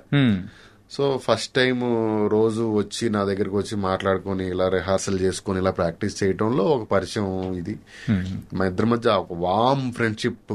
ఎప్పుడు మీ ఇద్దరు రెగ్యులర్ గా మాట్లాడుకోము, ఎప్పుడన్నా సందర్భం ఉంటే తప్ప. బట్ ఇద్దరంటే ఒక విపరీతమైన మ్యూచువల్ రెస్పెక్ట్ ఉంది ఇద్దరికి. ఇప్పటికీ కానీ ఒక యాక్ట్రెస్ గా కూడా ఆవిడ అంటే అంచెలంచెలుగా ఎదగడం అనేది చూస్తూ ఉంటే నిజంగా మైండ్. అసలు ఆ అమ్మాయి ఫస్ట్ డే నాకు తెలిసి నా దగ్గరేనేమో ఆవిడ వచ్చి రిహార్సల్ చేయటం ఆల్మోస్ట్ 0 దగ్గర స్టార్ట్ అయిన ఆవిడ అంత బ్రహ్మాండంగా చేస్తుంది ఈ రోజు. అవుట్ ఆఫ్ ఓన్లీ ప్యాషన్, మామూలు ప్యాషన్ కాదు అమ్మ ఆవిడకి. అసలు ఎక్కడి నుంచి ఎలా ఏంటి అనేది ఒకసారి అబ్జర్వ్ చేసుకుంటే నిజంగా వండర్ఫుల్ అనిపిస్తూ ఉంటుంది. ఓకే, అండ్ అలాగే so coming to your family sir, so పిల్లలు ఎంతమంది ఏంటి? ఒక అబ్బాయి, మా వైఫ్ మళ్ళీ షీస్ క్యారింగ్ 8th month ఇప్పుడు. Expecting a baby soon. Nice nice sir. Oh ఎట్ sir, love marriage arrange marriage? Arrange marriage. ఎక్కడ కోవిడ్ టైంలో ఏమైనా జరిగిందా ఏంటి? కోవిడ్ టైంలోనే కదా, చాలా తక్కువ మంది. అవును. ఏంటి అనుభవం ఏంటి అసలు? దాని మీద కూడా ఏమైనా స్టోరీ రాస్తారేమో అనిపించింది. లేదండి, అదే అప్పుడప్పటి వరకు అనుకున్నాం. కోవిడ్ టైంలో కుదిరింది, మనం కూడా పారిపోవడానికి ఛాన్స్ లేదు. లాక్ చేసేసారు, లాక్డౌన్ చేసి మరి పెళ్లి చేశారు. Okay, and love marriage sir? లేదు సార్, అరేంజ్మెంట్. మా మామయ్య గారి అమ్మాయి, మా మదర్ వాళ్ళ తమ్ముడు కూతురు. ఓకే ఓకే, బంధువులు. Okay, so coming to the next future project sir. ఇంకేం అనుకోలేదు సార్. ఇప్పుడు కొంచెం 2 ఐడియాస్ ఉన్నాయి, లేకపోతే 2-3 ప్లాన్స్ ఉన్నాయి. బట్ ఇప్పుడు వెళ్ళి కొంచెం కన్ఫర్మ్ చేసుకుని వెళ్ళాలి. బట్ దానికి కొంచెం టైం తీసుకుందాం, కంగారు పడకుండా ఒక 1 week 10 days ప్రశాంతంగా రిలాక్స్ అయ్యి దాని తర్వాత ఆలోచిద్దాం దాంట్లో. ఓకే సార్, చిన్న rapid fire please. Favourite hero? Chiranjeevi గారు. చిరంజీవి గారు. మరి చిరంజీవి గారికి స్టోరీ చెప్పాలని కానీ ఆయన గురించి రాయాలన్న స్టోరీ ఏదన్నా అనుకున్నది కానీ ఉందా? ఉంది, బట్ చేస్తాం అనుకుంటున్నాను. ఆయన అవకాశం ఇస్తే డెఫినెట్ గా చెయ్యాలి. ఓకే, మీట్ అయినప్పుడు ఏమన్నా అంటే ఆ ఒక అనుభూతి కానీ? ఇంకా అది ఏం చెప్పలేము సార్. ఇంకా ఎలా చెప్పాలి అంటే, నేను నా ఈగో కానీ లేకపోతే నేను అన్న ఒక ఇది కానీ పక్కన పెట్టి, నేను ఆయన ఫ్యాన్ని, ఆయన అంటే నాకు పిచ్చి అనేంత ఇష్టం ఆయన. నాకే కదా, మా ఫ్యామిలీ మొత్తానికి. మేము అందరం కలిపి ఒక చిన్నప్పుడు ఫ్యామిలీ అందరూ కలిపి ఒక రిక్షా మాట్లాడుకుని ఒక సినిమాకి వెళ్తాము అంటే అది ఓన్లీ చిరంజీవి గారి సినిమాకి. వేరే ఏ సినిమాకి వెళ్ళలేదు మేము లైఫ్లో. ఓకే, నాకు ఊహ తెలిసినప్పటి నుంచి చిరంజీవి గారే హీరో. అసలు ఇంకా ఇప్పుడు కొంచెం ఎవాల్వ్ అయ్యాము, ఇప్పుడు అలాంటి మాటలు మాట్లాడకూడదు. కానీ నా చిన్నతనంలో ఆర్ఎల్స్ నాకు ఒక టీనేజ్ అయిపోయేంత వరకు చిరంజీవి హీరో అంటే చిరంజీవి అంటే హీరో. ఓకే, ఇంకా వేరే ఎవరు అసలు మైండ్ లో కూడా అసలు అసలు మిగతా అంతా అవుట్ ఫోకస్ ఉండేది ఒక టైంలో. ఓకే, అంత పిచ్చి ఆయన అంటే. మీరు కాలేజ్ డేస్ లో నార్మల్ గా ఉన్నప్పుడు సో అసలు ఈ సినిమాకి రక్తాలు చిందించి వెళ్ళాం రా బాయ్, సాధించాం టికెట్లు అని అనిపించిన ఏదైనా సినిమా ఉందా? రక్తాలు చిందించాం కాదు, జై చిరంజీవి సినిమాకైతే మా కాలేజీలో పక్క మా కాలేజీలో ఇంజనీరింగ్ అంటే అందరూ ఏరియాల్లో ఉంటారు కదా. రక్తం చిందించాం అంటే రక్తం చిందించా అంటే అంతే ఆ టైప్ ఆఫ్ ఎఫర్ట్ పెట్టాము అని చెప్పేసి. ఖుషీ సినిమాకి దెబ్బలు తిన్నాం. ఖుషీ సినిమాకి పోలీసులు సైకిల్ ట్యూబ్లు ఉంటాయి కదా, ఆ ట్యూబ్లు పెట్టి కొట్టారు మమ్మల్ని. ఎక్కడ సార్ ఇది? మా ఊరు మచిలీపట్నంలో. Okay, Shri Venkateswara theatre. Theatre గురించి. ఇంకోటి చిరంజీవి గారి ఇందిరా సినిమాకి కాలేజ్ ఎగ్గొట్టి వచ్చాను. నాకు అప్పటికి ఇప్పుడు నూన్ షో అంటే మనకి 11 o'clock షో, మార్నింగ్ షోని నూన్ షో అంటారు, మధ్యాహ్నం మ్యాట్నీ. నూన్ షో నాకు అప్పుడు సరిగ్గా తెలియక నూన్ షో అంటే మ్యాట్నీయే, మార్నింగ్ షో అంటారు కదా, నూన్ షో అంటే మధ్యాహ్నం షో అయ్యి ఉంటుందని బ్లాక్ లో కాలేజ్ ఎగ్గొట్టి వచ్చి మ్యాట్నీకి సైకిల్ స్టాండ్ లో నేల టికెట్ ₹5 టికెట్ 50 రూపాయలకు ఎంతకో కొనుక్కొని లోపలికి వెళ్తే వాడు టికెట్ చెక్ చేస్తా కదా, వచ్చినప్పుడు చూస్తే నూన్ షో టికెట్ ఎవడొక సీట్ లేదు. వాడు నుంచుని ఆ సీట్ గురించి అడుగుతుంటే వచ్చి చూస్తున్నారు నూన్ షో అండి. షార్ట్ పట్టులు ఇస్తారు, బయటకు తీసుకొచ్చారు. ఏంటంటే ఒరే 50 రూపాయలు పెట్టి కొనుక్కొచ్చాను రా నేను. ఏంటంటే నూన్ షో కదా నేను వచ్చింది. నూన్ షో అంటే మార్నింగ్ షో. ఇది బ్యాడ్. వాడు సైకిల్ స్టాండ్ లో నాకు మార్నింగ్ షో చూసి టికెట్లు అంత స్పీడ్ లో చెంపరు కదా, వదిలేస్తారు ఒకటే ఫ్లో వదిలేస్తారు కదా. వాడు ఆ చెంపని టికెట్ నాకు బ్లాక్ అమ్మేసి వెళ్ళిపోయాడు. ఎంత పెద్ద మోసం సార్ అది. మోసం. ఓకే, మ్యాట్నీ మిస్ అయ్యాం, అది Matinee miss అయ్యారు. మళ్ళీ ఆ సినిమా ఫస్ట్ షోకి వెళ్ళాం. మళ్ళీ ఫస్ట్ షోకి వెళ్ళారా? ఖుషి సినిమానా ఇందిరా. ఇందిరా సినిమాకి. Okay sir, favourite heroine? Favourite heroine నాకు స్నేహ గారు అంటే చాలా ఇష్టం అండి. అసలు మన హీరోయిన్ స్నేహ గారు కదా, కాలేజ్ టైంలో ఆవిడ ఫోటోలన్నీ ఇంటర్నెట్ లో డౌన్లోడ్ చేసి దాని సీడీలోకి రైట్ చేయించి దాన్ని ఫోటో స్టూడియోకి తీసుకెళ్లి దాని ఫోటో కాపీలు కడిగి ఇంట్లో గోడ మీద అంటించి కాలేజ్ రూమ్ లో ఉండేటప్పుడు నాకు అసలు విపరీతం. ఓకే. ఆవిడ హస్బెండ్ ప్రసన్న గారు చేసుకుంది. అప్పుడు ఈగో సాటిస్ఫై. ఇలా కూడా ఈగో సాటిస్ఫై చేసుకుంటారా సార్? సో ఎప్పుడైనా కలిసారా? లేదు సార్, నా డ్రీమ్ ఆవిడ. నాకు ఈ గాడెస్ తో సమానం, అంత ఇష్టం నాకు ఆవిడ. బట్ పని చేసే అవకాశం రాలేదు. అంటే యూజువల్ గా మళ్ళా మిడిల్ క్లాస్ అబ్బాయి ఎవరన్నా ఉండి ఈ స్థాయికి వచ్చారంటే ఖచ్చితంగా ఫోన్లలో ఒక హీరోయిన్ ఫోటో అన్న పెట్టుకున్న సందర్భాలు ఖచ్చితంగా ఉండే ఉంటాయి. అంటే ఆరాధ్యంగా మనం భావించి ఉంటాం అనమాట. నా లైఫ్ లో ఆవిడే. Sir soon mummy Ramdas cinema చూస్తుంటే, రామ్దాస్ సినిమాలో వాళ్ళిద్దరు పెళ్ళైన తర్వాత నెక్స్ట్ డే ఆవిడ వంకాయ కలర్ శారీ కట్టుకుని బయటకు వచ్చి ఇంట్లో నుంచి ఆ చిలకన ఏదో తీసుకొస్తారు. ఆ సీన్ చేస్తే ఇంట్లో భోజనం చేస్తే, ఇలాంటి అమ్మాయినిచ్చి పెళ్లి చేయాలరా నీకు మా మమ్మీ. ఆహా అంటే అన్నావు కానీ ఓహ్ ఎంత సూపర్. కానీ తొందరలో మీ కోరిక నెరవేరాలని కూడా కోరుకుంటున్నాను, స్నేహ గారిని మీట్ అవ్వాలి. ఓకే సార్, మీరు ఎవరైనా కానీ మీ ఫస్ట్ మూవీ డైరెక్ట్ చేస్తే సో పలాని యాక్టర్తో చేయాలని అనుకున్న సందర్భాలు, సో ఆయన్ని డైరెక్ట్ చేయాలని అనిపిస్తుంది కదా, అలా ఎవరైనా ఉన్నారా? అలా లేదు సార్. ఇలాంటి కథతో చేయాలన్న ఆలోచన ఉంది తప్ప అలాంటి హీరో అది లేదు, డెఫినెట్ గా లేదు. అది నేను స్ట్రైట్ గా చెప్తున్నా, అంటే మోడెస్టీ లేకుండా. ఇలాంటి కథ చెయ్యాలి అన్న ఇంట్రెస్ట్ ఉంటదేమో కానీ ఆ కథకి ఎవరు కుదురుతారో బెస్ట్ చూస్ చేసుకోవాలి తప్ప ఈ ఎవరెవరితో చేయాలి అంటే అందరితో చేయాలని ఉంటుంది, అది వేరే. బట్ అది ఏ టైప్ ఆఫ్ కథ? అది కూడా సేమ్ కమర్షియల్ మంచిగా లేదండి. కొంచెం ఈ సినిమా ఈ కథ ఇతను రాసాడు, ఇంతకాలం ఏమైంది ఇతను కానీ అలాంటి కథ చేయాలని కోరిక. ఓకే, ఏదో అవుట్ ఆఫ్ ద బాక్స్ పెద్దగానే ఆలోచిస్తున్నట్టు అనిపిస్తుంది. ఓకే, అంటే favourite director sir? K Viswanath garu. సంబంధం లేదు, 1 to 10 కె విశ్వనాథ్ గారు. ఓకే, ఏది ఇచ్చినా కానీ కె విశ్వనాథ్ గారు. కె విశ్వనాథ్ గారి మూవీలో మీకు బాగా నచ్చిన మూవీ, ఎక్కువ సార్లు చూసిన మూవీ? ఎక్కువ సార్లు చూసింది మన స్వాతిముత్యం, సాగర్ సంగమం. ఒకటి కాదండి, అసలు సీడీలు అరగొట్టేసారు. అసలు ఆ డివిడి ప్లేయర్ ఏమైపోయింటుందో, ఉందా పోయిందా? ఓకే, అంటే సార్ మీరు రైటర్గా అయిన తర్వాత కానీ లేకపోతే ముందు నుంచి రైటర్గా ఎప్పుడైతే స్టార్టింగ్ డేస్లో ఉంటాయో, అరే ఆ రైటర్లా రాయాలి, అలా ఉండాలి అని చెప్పేసి అనుకున్న సందర్భం? త్రివిక్రమ్ గారు. ఎందుకు సార్, రీజన్ ఎనీథింగ్? అసలు నేను టీనేజ్లోకి వచ్చేసరికి హీస్ ఎక్కడో కదండి ఆయన. అసలు రాస్తంటే ఏం అర్థమయ్యేది కాదు అసలు. ఏంటి ఏం మాటలేదు, గన్ను పెట్టి దర్రని ఫైరింగ్ చేస్తున్నట్టుండే థియేటర్కి వెళ్తే. ఓకే, సో నేను ఇంకా నూనా నచ్చే సినిమా నేను థియేటర్లో చూడలేదండి. అప్పటికి మా ఇంట్లో కాలేజీలో చెప్పే కదా మీకు, ఓన్లీ చిరంజీవి గారి సినిమాలు తప్ప మిగతా సినిమాలు అసలు పంపించేవాళ్ళు కాదు, ఇది కాదు. నేను ఆడియో క్యాసెట్ విన్నా, నూనా నచ్చావు సినిమా థియేటర్లో. అవును, అప్పట్లో వచ్చే ఓన్లీ క్యాసెట్లు ఉండే.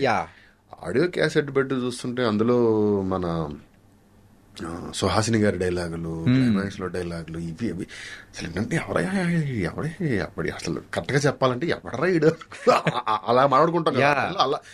ఏంటి ఏం మాట్లాడుతుంది అసలు, అప్పుడే గ్యాప్ ఇవ్వడే దేనికి మధ్యలో పాజు టేప్ రికార్డర్ పాజు పెట్టుకుని నవ్వుకొని మళ్ళీ పాజు పెట్టుకుని నవ్వుకొని అలా అలా అలా అంత అసలు ఎక్స్ట్రీమ్ ఆయన తర్వాత డైరెక్టర్ గా మారిన సందర్భంలో కూడా. సో ఆయన నచ్చిన మూవీస్ సార్, ఈవెన్ డైరెక్టర్ గా రైటర్ గా? అతడు టాప్. ఓకే, అసలు అదైతే వేరే లెవెల్. నేను ఇంజనీరింగ్ లో ఉన్నప్పుడు నాకు తెలిసి ఫస్ట్ రోజు 3 సార్లు చూసినట్టున్నాం. ఫస్ట్ రోజే మా ఇంటి ముందు, మా రూమ్ ముందే థియేటర్. అట్లా కాబట్టి బెల్ కొడుతుంటే పైగా ఆ టికెట్లు ఇచ్చేవాళ్ళు అందరూ మా ఇంటి ముందు ఆపోజిట్ లో అక్కడక్కడే ఉండేవాళ్ళు. సో అక్కడ పనిచేసే వాళ్ళందరూ అక్కడే పనిచేస్తుండేవాళ్ళు. వాళ్ళు మనం వెళ్ళగా మనకు టికెట్ ఆల్రెడీ కింద బుక్ కింద పెట్టేవాళ్ళు, వస్తే టికెట్ తీసుకుని వెళ్ళిపోయాడు. కాదు సార్, ఈ లెక్కను చూసుకుంటే మీరు క్లాసులలో కంటే థియేటర్లో ఎక్కువ ఉన్నట్టు అనిపిస్తుంది. నిజమే, చాలా కష్టపడి అటెండెన్స్ మెయింటైన్ చేసేవాళ్ళం. మరి సబ్జెక్టులు ఏమైనా పెట్టుకున్నారా? మొన్న ఈ సినిమా డ్రాగన్ చూసారా?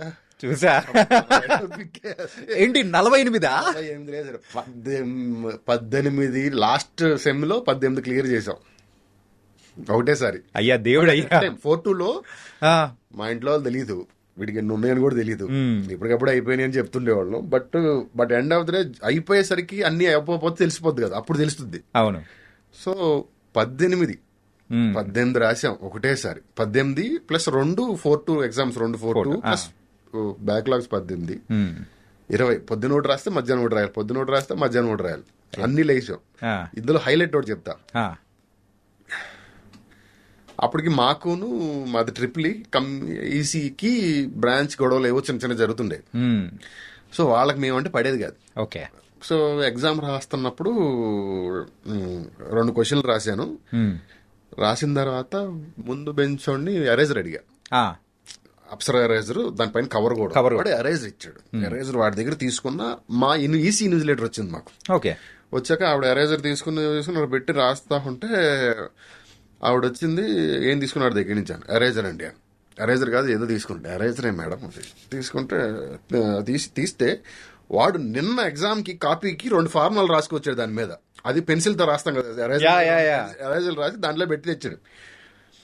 ఇది ఏంటిది, నేను వాడి దగ్గర ఇది తీసుకునేది రాసాను. మేడం ఈ ఎగ్జామ్ వేరు, నేను చూస్తే ఇది వేరు అది వేరు, అది నిన్నటిదండి, నాకు తెలియదు. అది నిన్నటిది, ఇప్పుడు ఎందుకు వాడుతున్నావు నాకు తెలియదు, ఇందులో వస్తుందో లేదో నాకు తెలియదు, నువ్వు వాడి దగ్గర తీసుకున్నావు, ఇందులో ఉంది ఇది ఇది.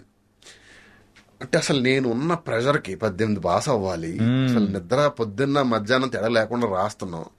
ఇంకోటి అంటే నాకు తప్పు లేదు. ఓకే. మన తప్పు ఎప్పుడైతే లేదో ఎవడి మాట వినే పని లేదు అసలు. అని ఆవిడ నువ్వు ఇది అసలు ఎలా లెక్చర్ అయ్యావు నువ్వు అని స్ట్రైట్ షాక్. ఎలా లెక్చర్ అయ్యావు నువ్వు, ఈ ఫార్ములా ఏ ఎగ్జామ్ లో ఏ సబ్జెక్ట్ లో ఉంటుందో తెలియకుండా అసలు ఎలా లెక్చర్ అయ్యావు నువ్వు, ఏ ప్రెషర్ లో ఉంటారో ఏ టైంలో రాస్తారో ఇది తెలియదు, కాలేజ్ కూడా వాళ్ళు చిందులో పెడతారు మీరు సంబంధం లేకుండా, అది ఇది ఇదని అరిస్తే ఆవిడకి అందరి ముందు దైపోయి ఉక్రోషం వచ్చి నా ఆన్సర్ షీట్ తీసుకుని మధ్యలో చింపేసి, వెళ్ళు ఇప్పుడు ఏ గొడవ చెప్తావు చెప్పు, ఏం మాట్లాడతావు మాట్లాడు, నాకు తెలియదు, ఏం చేయాలో తెలియదు, నాకు ఎలా చింపాలో తెలియదు, నువ్వేం చేస్తావు చేసుకొని చింపేసి వెళ్ళిపోయిన తర్వాత అక్కడ నుంచి డైరెక్ట్ గా మా హెడ్ ఆఫ్ ది డిపార్ట్మెంట్ దగ్గరికి వెళ్ళా. సార్ ఇలా అయింది సార్ అన్నాడు. సార్ అలా బాగుందా, ఏడిచేస్తున్నారు మన బ్రాంచ్ మీద, పద అని ప్రిన్సిపల్ గారి దగ్గరికి. ఇది అప్పుడు అట్లా హెడ్ ఆఫ్ ది డిపార్ట్మెంట్ లో కూడా కొంచెం పడేది కదా, వాళ్ళకి ఉండేది ఆ టైంలో ఉంది. ఓకే. చచ్చిపోతున్నారు అదవాళ్ళు మనం అంటే, పద అని చెప్పి ప్రిన్సిపల్ గారి దగ్గర తీసుకెళ్ళిన తర్వాత నేను చూస్తాను మీరు వెళ్ళిపోండి అన్నారు. ఇంకా అయిపోయింది, ఇక ఇది పోయింది, మిగతావన్నీ ఇక చూసుకోవాలన్న ఫీలింగ్ లో ఉంది. కట్ చేస్తే 2 16 32 వేసి పాసు. ఏం జరిగిందంటే నేను వెళ్ళిపోయిన తర్వాత దాని మీద కాలేజ్ సీల్ వేసి ప్లాస్టర్ వేసి, ఇది అనుకోకుండా బై మిస్టేక్ బ్యాగ్ క్యారీ చేస్తాం వల్ల చిరిగిపోయిందని వేసి, దాని మీద principal stamp, H of the department stamp వేసి, దాని ముందు ఒక లెటర్ అటాచ్ చేసి, బై మిస్టేక్ జరిగింది ఇది, దీని కాలేజ్ మాకు తెలిసే జరిగింది, సో దీన్ని కరెక్ట్ గానే కన్సిడర్ చేయాలి అని వాళ్ళు లెటర్ పెట్టి మరి పంపించి పాస్ అయిపోయారు. ఇందులో మీ యాటిట్యూడ్ విషయానికి వచ్చేటప్పుడు నేను లోకల్ కనిపిస్తూ ఉంది. సో ఈ బ్యాక్లాగ్లు ఇవన్నీ కనిపించేటప్పటికి డ్రాగన్ కనిపిస్తూ ఉంది. సో ట్రిపుల్ ఈసీ కనిపిస్తుంది. వాళ్ళు ఉండేది సార్ అసలు అలా ఎలా 16 మార్కుల క్వశ్చన్ కి 2 16 32 వేసి పడేసారు సార్, పాస్ అయిపోయాం.